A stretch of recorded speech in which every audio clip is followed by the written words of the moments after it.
العلم هو النور الهادي والمفتاح لكل الخير من يرد الله به خيرا. بسم الله الرحمن الرحيم. الحمد لله الذي يفتتح بحمده كل رسالة ومقالة، والصلاة والسلام على محمد المصطفى صاحب النبوة والرسالة وعلى آلہ واصحابہ الہادین من الضلالہ. اما بعد. عزیز طلبہ کرام، مختارات من ادب العرب کا یہ 32واں سبق ہے جو فی سبیل السعادۃ والیقین کے ایک پیراگراف پر مشتمل ہے. گزشتہ کل ہم یہاں تک پہنچے تھے الا بأن يتروح السر عن الہم الملم. حضرت رحمہ اللہ نے اپنی کیفیت بیان فرمائی تھی کہ معاملہ حد اختیار سے نکل کر حد اضطرار کو پہنچ گیا. حضرت کے لیے تعلیم و تدریس کے مشاغل میں مشغول ہونا ممکن نہ رہا، ان کی زبان بند ہو گئی، اور کھانے پینے کا جو لطف تھا وہ بھی ختم ہو گیا، جس کی بنا پر قوہ اور اعضاء نے بھی جواب دے دیا. آگے فرماتے ہیں ثم لما احسست بعجزی وسقط بالکلیت اختیاری التجأت الى اللہ تعالی التجاء المضطر الذي لا حیلة له فأجابنی الذي يجیب المضطر اذا دعاه. فرماتے ہیں کہ جب میں نے اپنی بے بسی کا احساس کر لیا اور کلی طور پر میرا اختیار ختم ہو گیا، تو میں نے اللہ رب العزت کی جناب میں اس بے بس اور مجبور شخص کی طرح التجا کی جس کا کوئی حیلہ اور کوئی تدبیر نہ چلتی ہو. تو اس ذات نے میری التجا کا جواب دیا، میری التجا سنی، جو مجبور اور بے بس کی التجا کو سنتا ہے اس کو جواب دیتا ہے. احسا احساس محسوس کرنا، عجز بے بسی، عاجزی درماندگی، عجز یعجز عجزا اور عاجز یعجز عجزا، عاجز ہونا، بے بس ہونا، لاچار ہونا. سقط یسقط السقوط، گرنا، ختم ہونا. بالکلیہ، بالکل، یہ کلن کے ساتھ یا نسبتی لگا کر کلی بنایا گیا، پھر اسی کے ساتھ تا لگایا گیا کلیہ، تمام جزئیات کے ساتھ، تمام مشمولات کے ساتھ، کلی طور پر. اور سقط کا فاعل اختیاری، سقط بالکلیت اختیاری. التجا، التجا اردو میں بھی کہا جاتا ہے التجا کرنا، پناہ پکڑنا. لجأ یلجأ لجوءا، کسی کی پناہ لینا، اسی سے ملجا آتا ہے، پناہ کو کہا جاتا ہے. تو التجا، التجا کرنا، پناہ لینا، درخواست اور التجا اور آرزو کرنا. مضطر، اضطر اضطرار سے ہے، مضطر مجبور، بے بس. لا حیلۃ لہ، جس کے پاس کوئی تدبیر نہ ہو، جس کا کوئی حیلہ کارگر نہ ہو رہا ہو. اجاب اجابتاً، جواب دینا، دعا کو سننا اور قبول کرنا. تو اجابنی الذی، اس ذات نے میری التجا کو سنا، التجا کو قبول کیا. یجیب المضطر اذا دعاہ، ذات خداوندی مراد ہے. وسہل علی قلبی الاعراض عن الجاہ والمال والاولاد والاصحاب، اور اس نے میرے دل پر جاہ و مال اور اولاد و اصحاب سے اعراض کرنا آسان کر دیا. سہل، تسہیل باب تفعیل سے آسان کرنا، مجرد میں سہولہ، یسہل سہلا، آسان ہونا. اعراض سہل کا مفعول بہ ہے. اصحاب صاحب کی جمع ہے، پہلے بھی گزرا. تو مال و جاہ، اولاد اور ساتھیوں سے اعراض کرنے، منہ پھیرنے کو آسان کر دیا. وأظهرت عزم الخروج إلى مكة وأنا أوري في نفسي سفر الشام حذرا من أن يطلع الخليفة وجملة الأصحاب على عزمي في المقام بالشام۔ میں نے مکہ کی طرف نکلنے کا عزم ظاہر کیا اور میں دل میں سفر شام کا توریہ کر رہا تھا، دل میں شام کے سفر کا ارادہ چھپائے ہوئے تھا، اس ڈر سے کہ کہیں خلیفہ اور تمام دوست شام میں میرے ٹھہرنے کے عزم پر مطلع نہ ہو جائیں۔ یہ حضرت رحمہ اللہ شام میں ٹھہرنے اور ریاضات و مجاہدہ کرنے کا عزم لیے ہوئے تھے، لیکن لوگوں کے سامنے اور خلیفہ کے سامنے اس بات کو ظاہر کیا کہ میں مکہ جا رہا ہوں، تو یہ توریہ کیا جس میں جھوٹ بھی نہیں ہوتا ہے اور بات کو پوشیدہ رکھا جاتا ہے، پہلے بھی اس کی تفصیل گزر چکی ہے۔ وَأَنَا أُوَرِّي یہ پورا جملہ حال ہے اور حذراً یہ مفعول لأجلی ہی ہے، پہلے بھی گزرا، حذر یحذر ڈرنا، اندیشہ رکھنا، محتاط رہنا۔ اطلاع اطلاع مطلع ہونا، خلیفتن کی جمع خلفاء اور خلائف، خلیفہ بادشاہ، جملۃ الاصحاب تمام کے معنی میں ہے سارے دوست، سارے ساتھی۔ مقام ابھی گزرا اقامت اور ٹھہرنے کے معنی میں۔ فَتَلَطَّفْتُ بِلَطَائِفِ الْحِيَلِ فِي الْخُرُوجِ مِنْ بغداد عَلَى عَزْمِ أَلَّا أُعَاوِدَهَا أَبَدًا، تو میں نے مختلف عمدہ تدبیروں سے کام لیا بغداد سے نکلنے کے سلسلے میں، اس عزم اور ارادے کے ساتھ میں کبھی بھی بغداد لوٹ کر نہیں آؤں گا۔ تلطفہ باب تفاعل سے ہے، نرمی برتنا، نرمی اور باریک بینی سے کام لینا، تو تلطفہ بلطائف الحیل عمدہ بہترین باریک تدبیر اور حیلے اختیار کرنا۔ حیل کی ہی صفت ہے لطائف، اضافت الصفت للموصوف ہے، بالحیل اللطائف باریک تدبیریں، عمدہ تدبیریں، ایسی تدبیریں جن پر ہر کوئی مطلع نہ ہو پائے۔ لطائف یہ لطیفہ کی جمع ہے اور یہ لطیفہ لطف یلطف سے ہے، جس کا معنی باریک ہونا، عمدہ ہونا۔ عاودہ بھی گزرا، اللہ اعاودہا ابداً، کبھی بھی بغداد لوٹ کر نہیں آؤں گا۔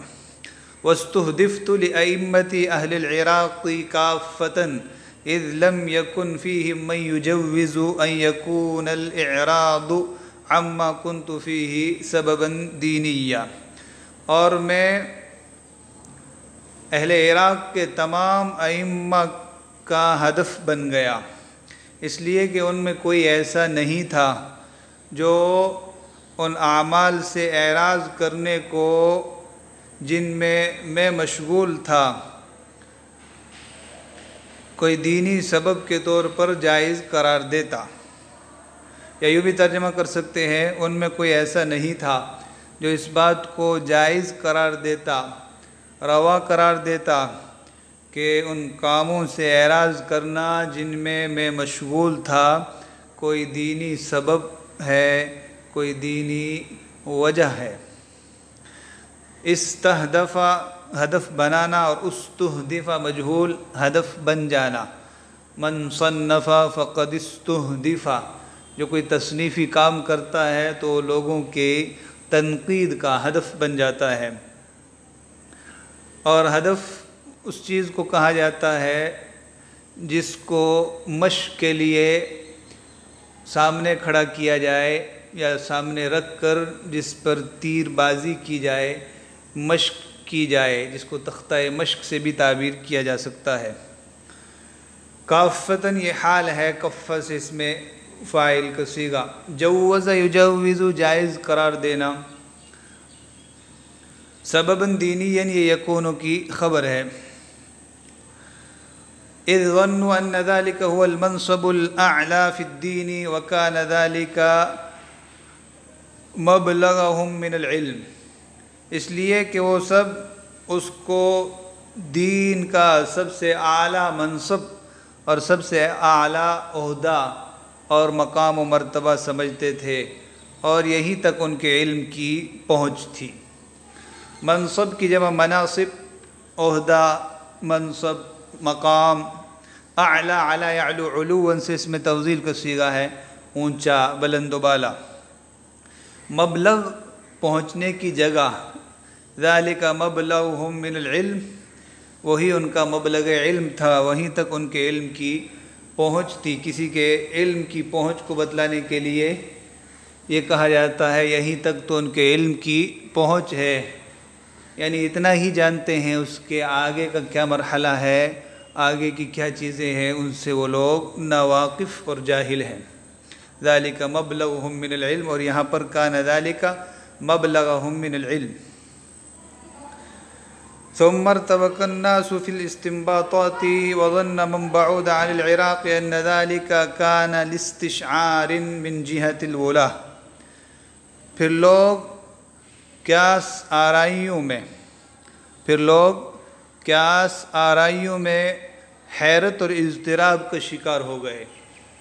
ارتبک، ارتباک کا معنی حیرت میں پڑ جانا، اضطراب میں پڑ جانا، اور باب افعال سے اربک، ارباک، حیرت اور اضطراب میں ڈال دینا۔ جیسے یوں کہا جاتا ہے اربکنی سؤالہ، اس کے سوال نے مجھ کو حیرت اور اضطراب میں ڈال دیا۔ ارباک النفوس، لوگوں کو حیرت میں ڈال دینا، اضطراب میں ڈال دینا، کوئی ایسی بات کہنا جس کی بنا پر لوگ حواس باختہ ہو جائیں اور حیرت اور اضطراب میں پڑ جائیں۔ استنبط، استنباط، نتیجہ نکالنا، قیاس آرائی کرنا، تو لوگ قیاس آرائیوں میں حیرت اور اضطراب میں پڑ گئے۔ ہر آدمی اپنے اعتبار سے الگ الگ وجہ نکال رہا تھا کہ اس لیے انہوں نے چھوڑ دیا ہوگا، یہ وجہ ہوئی ہوگی۔ وظن من بعود عن العراق، اور جو لوگ عراق سے دور تھے انہوں نے یہ سمجھا کہ یہ ولاد کی طرف سے، حکومت انتظامیہ کی طرف سے کسی خاص علامت کے طور پر ہو رہا ہے۔ من بعود، من موصولہ ہے، بعودہ دور رہنے والے، اور یہ پورا ظن کا فاعل ہے، عراق سے دور۔ وظن من بعود عن العراق، جو لوگ عراق سے دور تھے انہوں نے سمجھا۔ استشعار، کوئی خاص علامت مقرر کرنا۔ جہت ان کی جمع جہاد، سمت اور جانب کو کہا جاتا ہے۔ والی کی جمع ولاد، حکمراں طبقہ، حکمراں لوگ۔ تو جو لوگ عراق سے دور تھے، حضرت امام غزالی رحمہ اللہ کی بادشاہوں کے ساتھ تعلقات وغیرہ سے ناآشنا تھے، انہوں نے یہ سمجھ رکھا کہ یہ بادشاہوں اور حکومت انتظامیہ کی طرف سے کسی علامت کے طور پر ہے، کسی وجہ سے ناچاکی ہوئی ہوگی اور حضرت دور جا رہے ہیں۔ وَأَمَّا مَنْ قَرُبَ مِنَ الْوُلَاةِ فَكَانَ يُشَاهِدُ إِلْحَاحَهُمْ فِي التَّعَلُّقِ بِي وَالْإِنْكِبَابَ عَلَيَّ وَإِعْرَاضِ عَنْهُمْ وَعَنِ الْإِلْتِفَاتِ إِلَىٰ قَوْلِهِمْ، اور جو لوگ حکومت انتظامیہ سے قریب تھے تو وہ میرے تعلق سے ان کے اصرار، مجھ پر ان کے ٹوٹ پڑنے اور میرے ان سے اعراض کرنے اور ان کی باتوں کی طرف توجہ نہ دینے کا مشاہدہ کر رہے تھے۔ تو دور والوں کی قیاس آرائی الگ تھی اور قریب والے کچھ اور دیکھ رہے تھے، اس کے اعتبار سے ان کی قیاس آرائی الگ تھی۔ تو من قروب بھی من بعودہ کی طرح بہترین تعبیر ہے۔ فہمہ من بعود ومن قرب، دور و قریب کے سب لوگ اس کو سمجھتے ہیں۔ عالمہ من بعود ومن قرب، دور و قریب کے سب لوگ اس کو جانتے ہیں۔ یشاہد، مشاہدہ کرنا، دیکھنا۔ الحاح، الح یلح، الحاح، اصرار کرنا، کسی بات کے لیے بہت زیادہ زور ڈالنا۔ فی التعلق بھی، میرے تعلق سے، مجھ سے متعلق ہونے کے سلسلے میں ان کے اصرار۔ انکب ینکب، انکباب ٹوٹ پڑنا، اکب یکب اکباب منہ کے بل کہیں پر گرنا یا کسی کام پر توجہ دینا، جیسے مکب علی مطالعات الکتب، وہ کتابوں کے مطالعے پر ٹوٹا ہوا ہے، پڑا ہوا ہے۔ اور مجرد میں کب یکب کا معنی اوندے منہ گرانا، کبت وجوہہم فی النار، تو انکباب کا معنی ٹوٹنا، گویا کہ یہ کبا کا مطابع ہے، انکباب علیہ ان کا پروانہ وار مجھ پر ٹوٹ پڑنا۔ تو وہ تو اصرار کر رہے تھے مجھ سے متعلق رہنے پر، اور پروانہ وار مجھ پر ٹوٹ پڑنے پر ان کا اصرار تھا، اور میں ان سے اعراض کر رہا تھا اور ان کی بات کی طرف توجہ نہیں دے رہا تھا۔ تو قریب کے لوگوں کا یہ مشاہدہ تھا۔ فیقولون، تو یہ قریب کے لوگ یہ کہتے ہیں، ھذا امر سماوی ولیس له سبب الا عین اصابت اہل العلم اہل الاسلام وزمرۃ العلم، یہ کوئی سماوی معاملہ ہے، یہ کوئی آسمانی ناگہانی معاملہ ہے، اس کے سوا کوئی سبب معلوم نہیں ہوتا کہ اہل اسلام اور زمرائے علم کو نظر لگ گئی ہے۔ امر سماوی، سماوی سما کی طرف منسوب ہے تو آسمانی معاملہ، امر ارضی زمینی معاملہ۔ عین اصابت، اصابتہ العین نظر لگ جانا، عین کی جمع عیون، تو اصابتہ العین نظر لگ جانا، تو یہاں پر الا عین اصابت، یہ عین کی صفت بن رہی ہے، اور اصابت کا مفعول بہ ہے اہل الاسلام وزمرۃ العلم، اہل اسلام اور زمرائے علم، اہل علم کے زمرے اور جماعت کو کوئی نظر لگ گئی ہے کہ اتنا زیادہ حضرت سے استفادہ ہو رہا تھا، لیکن اچانک حضرت نے سب سے اعراض کر لیا۔ زمرہ کی جمع زمر، جماعت کو کہا جاتا ہے، جیسے سورہ زمر میں ہے وَسِيقَ الَّذِينَ اتَّقَوْا إِلَىٰ رَبِّهِمْ وَسِيقَ الَّذِينَ اتَّقَوْا إِلَىٰ جَهَنَّمَ زُمَرًا وغیرہ۔ ففارقت بغداد وفرقت ما كان معي من المال ولم أدخر إلا قدر الكفاف وقوت الأطفال ترخصا بأن مال العراق مرصد یا مرصد للمصالح لكونه وقفا على المسلمين۔ تو میں نے بغداد کو الوداع کہہ دیا، بغداد کو خیر باد کہہ دیا، اور میرے پاس جو مال تھا وہ سب تقسیم کر دیا۔ فرقت ما کان معی من المال، ما کا بیان من المال، جو مال میرے پاس تھا میں نے اس کو تقسیم کر دیا۔ ولم ادخر الا قدر الکفاف، اور میں نے بقدر ضرورت اور بچوں کے روزی کی بقدر بچا لیا، اس بات سے رخصت لیتے ہوئے کہ عراق کا مال یہ لوگوں کی مصالح اور ضرورتوں کے لیے اکٹھا کیا گیا ہے، وقف کیا گیا ہے، اس لیے کہ یہ مسلمانوں پر ہی وقف ہے۔ فرق تفریق تقسیم کرنا، ادخر ادخار پس اندوختہ کرنا، مستقبل کے لیے کچھ بچا کر رکھنا، ادخار۔ کفاف ما کفا عن الناس واغنا، بقدر ضرورت جتنا ضرورت کے لیے کافی ہو، اس کو کفاف سے تعبیر کیا جاتا ہے۔ قوت کی جمع اقوات، ایک دن کی روزی کو قوت سے تعبیر کیا جاتا ہے۔ ترخص باب تفاعل سے یہاں مفعول لاجلہ ہی ہے، رخصت لیتے ہوئے۔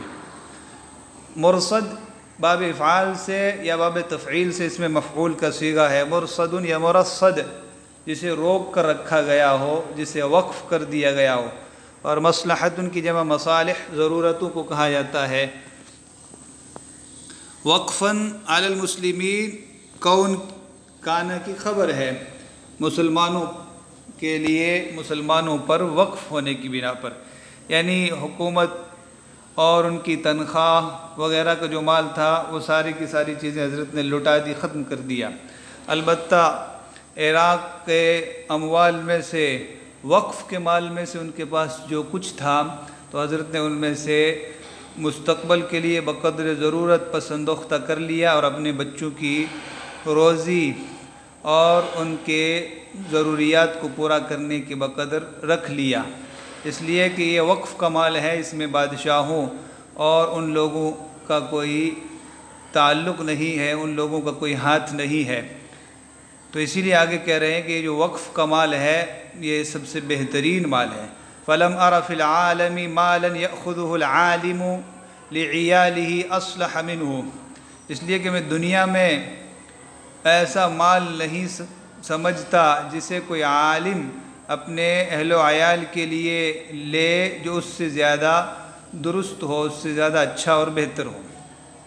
اس میں نیک نیتی ہوتی ہے، اس میں کسی رشوت یا حرام کاری کا کوئی شائبہ نہیں ہوتا، اس لیے ایک عالم کے لیے دنیا میں سب سے بہترین مال وقف کا ہے۔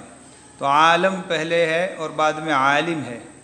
عیال عین کی کسرہ کے ساتھ یہ عیل کی جمع ہے، عیال گھر کے لوگ جن کا روزینہ اور جن کا نان و نفقہ کسی شخص پر لازم ہو ان کو عیال کہا جاتا ہے۔ عال یعول عولا، کفالت کرنا، تو اسی سے عیل ہے اور اس کی جمع عیال ہے۔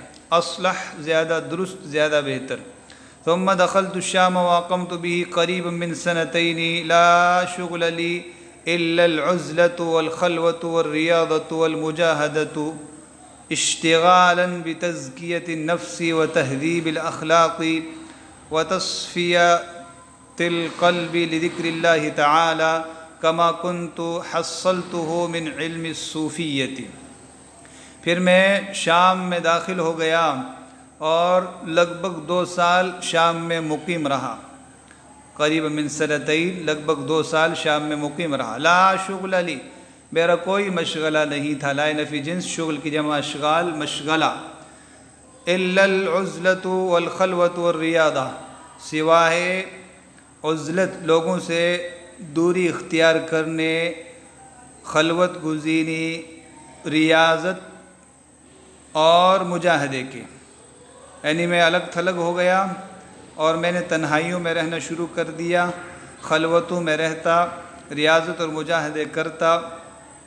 اشتغالا بتزکیۃ النفس وتہذیب الاخلاق وتصفیۃ القلب، نفس کے تزکیے، اخلاق کو سنوارنے اور دل کو پاک صاف کرنے کے لیے مشغول ہونے کی بنا پر۔ لذکر اللہ تعالی کما کنت حصلت من علم الصوفیہ، یہ سب اللہ رب العزت کی یاد کے لیے تھا جیسا کہ میں نے تصوف کے علم سے حاصل کیا تھا۔